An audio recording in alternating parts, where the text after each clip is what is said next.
اولین و مهمترین نکته‌ای که معمولا به مراجعینم که قصد ازدواج دارن میگم اینه که هیچ وقت زیر 7 ماه آشنایی ازدواج نکنن، چون هنوز به شناخت خوبی از همدیگه نرسیدن.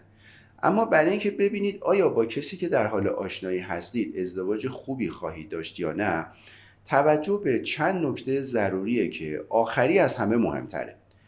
اولیش اشتیاق خود اون شخصه.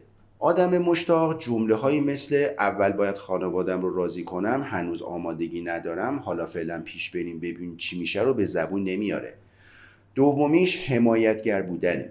یعنی وقتی دچار مشکلی میشی از نظر فیزیکی کنارت حضور داره، ازت حمایت عاطفی میکنه، یا وقتی خانوادش برات دلخوری ایجاد کردن ازت دفاع میکنه.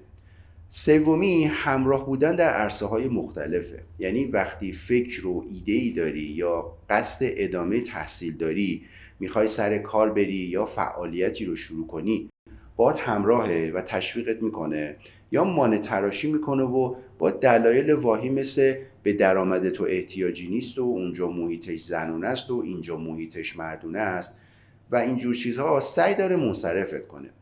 چهارمی توانایی گفتگو، مذاکره و حل مسئله بالاست که لازمش اینه که شخص در مدیریت هیجاناتش به خصوص خشم، ترس و استرس توانمندی بالایی داشته باشه که با کوچکترین نظر مخالفی زود عصبی نشه، خودش رو نبازه و نره توی فاز غم و افسردگی.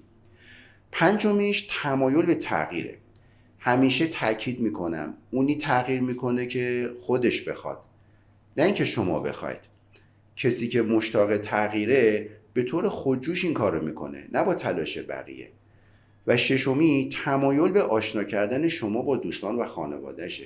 اینو از من به یاد داشته باشید که کسی که به شما قول ازدواج میده ولی بعد از 1-2 ماه آشنایی بنا به ملاحظاتی مایل به دیدار شما با خانواده‌اش و دوستانش نیست، حداقل الان برای ازدواج آمادگی نداره.